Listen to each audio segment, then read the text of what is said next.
بسم اللہ الرحمن الرحیم. Course waves and oscillation code PH Y 103 کے لیکچر نمبر 6 میں آج ہم ہیلیڈے ریزنک واکر کے fundamentals of physics 8th edition کے کچھ نومیریکل پرابلم سالو کرتے ہیں.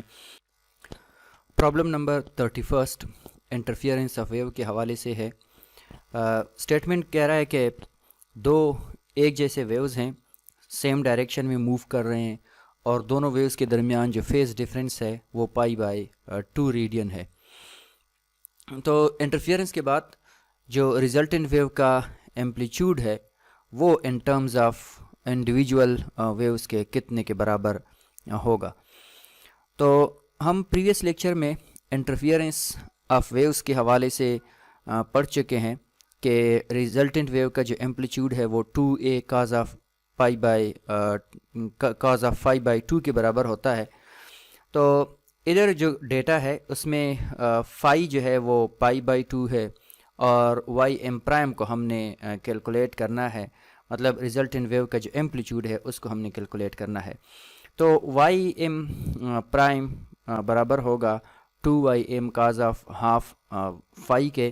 یہاں ہم نے ایک ہی جگہ پہ ym کو لکھا ہوا ہے. ym means maximum displacement along دی y ڈائریکشن. اب اگر میں phi کی ویلیو پٹ کر لیتا ہوں اس ایکویشن میں، تو π/2 چونکہ 90 کے برابر ہوتا ہے، ڈگری π/2 ریڈین 90 ڈگری کے برابر ہوتا ہے، تو 90/2 سے چونکہ 45 آتا ہے تو cos of 45 برابر ہوگا 0.707.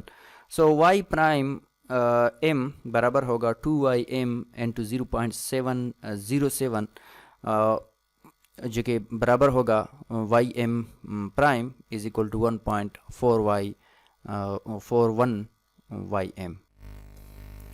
پرابلم نمبر 32 میں فیز ڈفرینس کو ہم نے معلوم کرنا ہے دو ویوز کے درمیان جو کہ سیم ڈائریکشن میں موو کر رہے ہیں، اور ریزلٹنٹ ویو کا جو ایمپلیچیوڈ ہے وہ 1.5 times of the interfering waves کے برابر ہے. ہم نے فیز ڈفرینس کو معلوم کرنا ہوگا in terms of degrees, in terms of radians اور in terms of wavelength. تو ڈیٹا جو ہم اس اسٹیٹمنٹ سے نکال سکتے ہیں ym' جو ریزلٹنٹ ویو کا ایمپلیچیوڈ ہے برابر ہوگا 1.5 times of the interfering waves amplitude, اور phi کو ہم نے کیلکولیٹ کرنا ہے. انٹرفیئرنس کے ٹاپکس کو اگر ہم ریکال کر لیں تو ym' برابر ہے 2ym cos of half phi کے. چونکہ ہم نے معلوم کرنا ہے phi کی ویلیو کو، سو لہٰذا 1/2 phi is equal to cos of inverse into ym' divided by 2ym. اگر ہم ym' کی ویلیو کو پٹ کر لیں 1.5 y، تو phi برابر آ جائے گا 2 cos of inverse 1.5 ym divided by 2ym. یہاں ym ایک دوسرے کو کینسل کر لیں گے، اور 1.5 ڈیوائڈڈ بائی 2 سے 0.75 آ جائے گا. تو cos of inverse 0.75 کو کیلکولیٹر کے ذریعے اگر ہم کر لیں اور پھر اس کو 2 سے ملٹیپلائی کر لیں تو phase difference in terms of degrees آ جائے گا 82.82 ڈگری. فیز ڈفرینس کو ان ٹرمز آف ریڈین لکھنے کے لیے ہمیں پتہ ہے کہ 1 ریڈین برابر ہوتا ہے 57.3 ڈگری. اگر یہاں سے ہم 1 ڈگری کی ویلیو کو نکال لیں تو 1 ڈگری برابر آ جائے گا 1 ڈیوائڈڈ بائی 57.3 ریڈین کے. اب چونکہ پارٹ اے میں ہم معلوم کر چکے کہ 82.82 ڈگری جو ہے یہ فیز ڈفرینس تھا، سو لہٰذا in terms of radians 82.82 degree برابر ہوگا 82.82 ریڈین ڈیوائڈڈ بائی 57.3. تو جب آپ کیلکولیٹر کے ذریعے اس فریکشن کو سالو کر لیں گے تو phi آ جائے گا 1.44 ریڈین. اب ان ٹرمز آف ویو لینتھ لکھنے کے لیے ہم فیز ڈفرینس اور پاتھ ڈفرینس کے ریلیشن کو یوز کرتے ہیں. Phase difference divided by 360 degree برابر ہوتا ہے path difference divided by lambda. تو اگر کراس ملٹیپلیکیشن ہم کر لیں تو x برابر آ جائے گا lambda into 5 not divide by 360 not, اور یہاں پہ x برابر آ جائے گا لیمڈا اپنی جگہ پہ ہوگا اور فائی کی جگہ پہ ہم پٹ کر لیں گے 82.82 ڈگری ڈیوائڈڈ بائی 360 ڈگری. تو اس فریکشن کو اگر ہم سالو کر لیتے ہیں تو اس سے آ جائے گا 0.23 انٹو لیمڈا. سو x جو کہ پاتھ ڈفرینس ہے ان ٹرمز آف ویو لینتھ، دونوں ویوز کے درمیان جو پاتھ ڈفرینس ہے وہ 0.23 لیمڈا کے برابر ہوگا. سو اگر فیز ڈفرینس 82.82 ڈگری ہو تو اس دوران جو پاتھ ڈفرینس ہے دونوں ویوز کے درمیان وہ 0.23 لیمڈا ہوگا. اچھا، پرابلم نمبر 34 اے میں کہہ رہا ہے کہ ایک سائنوسائیڈل ویو ہے جس کی انگولر فریکوینسی 1200 ریڈین پر سیکنڈ ہے اور اس کا ایمپلیٹیوڈ 3 ملی میٹر کے برابر ہے. جس اسٹرنگ میں سے یہ پاس ہو رہی ہے اس اسٹرنگ کا جو لینئر ڈینسٹی ہے وہ 2 گرام پر میٹر ہے اور ٹینشن اس اسٹرنگ میں 1200 نیوٹن ہے. ہم نے معلوم کرنا ہے ایوریج پاور کو جو ٹرانسپورٹ ہوگا ایک اینڈ سے دوسرے اینڈ تک. تو ہمیں ایوریج پاور کے فارمولے کا پتہ ہے کہ ایوریج پاور برابر ہے half M L V omega square Y M square. یہاں پہ M L linear mass density ہے، V speed of the wave ہے، اومیگا ہمارے پاس اینگولر فریکوینسی ہے، Y M amplitude of the wave ہے. تو ایوریج پاور برابر ہوگا half M L into velocity کی جگہ پہ اگر ہم پٹ کر لیں T divided by M L under the root into omega square Y M square. تو یہاں پہ اس ایم ایل کو میں لکھ سکتا ہوں M L under the root into M L under the root. تو ایک M L under the root جو ہے وہ M L under the root کے ساتھ کینسل ہو جائے گا. سو لہٰذا half M L under the root into T into omega square Y M square final equation آئے گا. اب اگر ہم اس میں ویلیوز کو پٹ کر لیں تو ایوریج پاور برابر ہوگا ٹینشن جو کہ 1200 کے برابر ہے multiplied by linear mass density 2 gram per metre ہے. اگر ہم اس کو کلو گرام پر میٹر میں کنورٹ کر لیں تو یہ آ جائے گا 20 into 10 to the power -4 whole under the root into omega ہمارے پاس 1200 اسکوائر ہوگا multiplied by 3 into 10 to the power -3 whole square divided by 2. So average power برابر آ جائے گا 1003.88 into 10 to the power 4 into 10 to the power -6.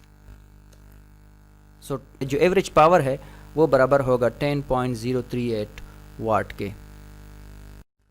Problem number 34 کے part be میں ہم سے مانگ رہے ہیں کہ اگر دو ایک جیسے ویوز ٹریول کر رہے ہوں دو ایک جیسے اسٹرنگ میں تو پھر ایک اینڈ سے لے کر دوسرے اینڈ تک جو پاور ڈیلیور ہوگی وہ کتنی کے برابر ہوگی.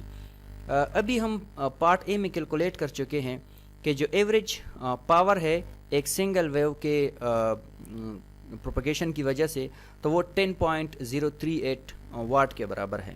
اب اگر دو ویوز سیملٹینیسلی دو ڈیفرنٹ ویوز میں سے دو ڈیفرنٹ آئیڈینٹیکل اسٹرنگ میں سے پاس ہو رہے ہوں تو پھر ٹوٹل جو پاور ہے وہ برابر ہوگا 2 into power of the individual wave. So لہٰذا ٹوٹل پاور ہمارے پاس آ جائے گا 2 انٹو اس ایوریج پاور کی جگہ پہ آف دی انڈیویجول ویو. اس average power of the individual wave کی جگہ پہ اگر ہم 10.038 پوٹ کر لیں تو 2 into 10 to the power 2 into 10.038 اور پھر ٹوٹل پاور ہمارے پاس آ جائے گا اس پروڈکٹ سے آ رہا ہے 20.0775 واٹ. سو یہ وہ ٹوٹل پاور ہے جو دو آئیڈینٹیکل ویوز آئیڈینٹیکل اسٹرنگ میں سے at the same time pass ہو رہے ہوں تو ایک اینڈ سے دوسری اینڈ تک جو پاور ڈیلیور ہوگا وہ 20.0775 کے برابر ہوگا. پرابلم نمبر 34 کے پارٹ سی میں